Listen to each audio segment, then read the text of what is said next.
hmm these attorneys, yes.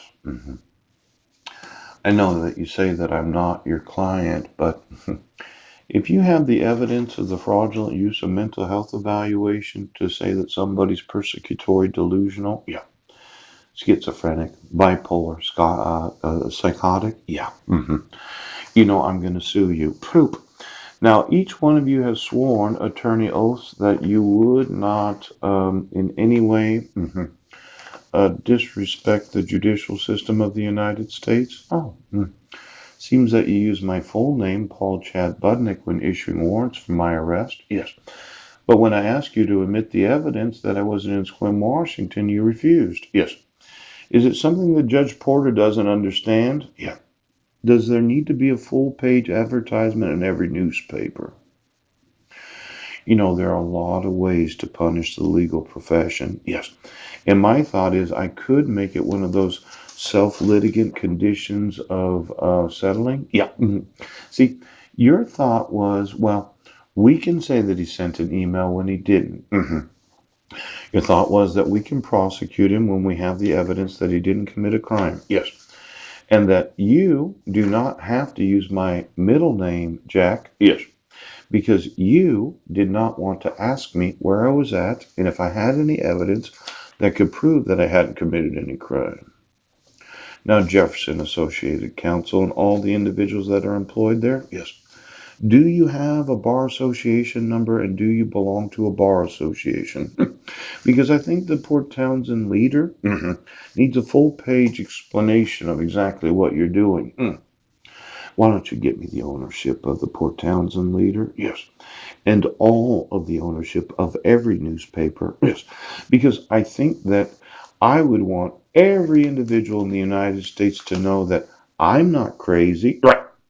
Now, I asked you to do what the law requires. You refused to do that. Then you wanted it to sound like I was psychotic. Yes. That I had scheduled a cell hearing. Yes.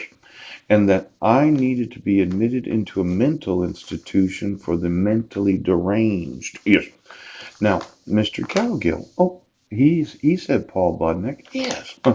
So, well, you can just no, I actually mean it. See, I'm thinking of representing myself. Yes. Yes. You said I was unspecified schizophrenia spectrum. Yeah. And other psychotic disorder. Yes. Versus unspecified bipolar disorder with psychotic features.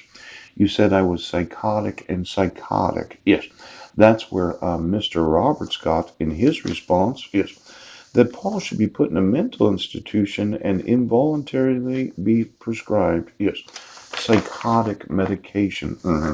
See, the involuntary administration. Yeah of antipsychotic medication during Mr. Budnick's restoration period. Let's see. In the intervening time, the defense filed a motion to dismiss count two. Oh, the violation of the domestic violence no contact order. Yes. And Jack did that based upon whether or not it was a valid protection order. Yes. Instead of asking me, do you have any evidence proving you weren't in Jefferson County? See, Jack didn't want to listen to me. Yes, Judge Landis didn't want to listen. Judge Porter didn't want to listen. It seemed that nobody wanted to listen. Now, if I was going to clear up my name, pooch, as I remember it, report dated May 14, 2018. Yeah. An evaluator from Western State Hospital found Mr. Budnick not competent to stand trial, but advised that competency restoration efforts are recommended. Yes. Now, since the recommendation was competency restoration, and I told Phyllis that I did believe I had the evidence to prove I wasn't in Brennan, Washington. Yeah. Do you have the evidence that proves I wasn't in Brennan, Washington? Well, at a hearing, yes, on June 6th of 2018, the matter was set over until July 6th to arrange proceedings pursuant to United States versus Cell. Now, I made sure that when I was at that court hearing, I asked, are we having a cell hearing at the next hearing? And you said, yes, we are. We're going to have a cell hearing where you're going to involuntarily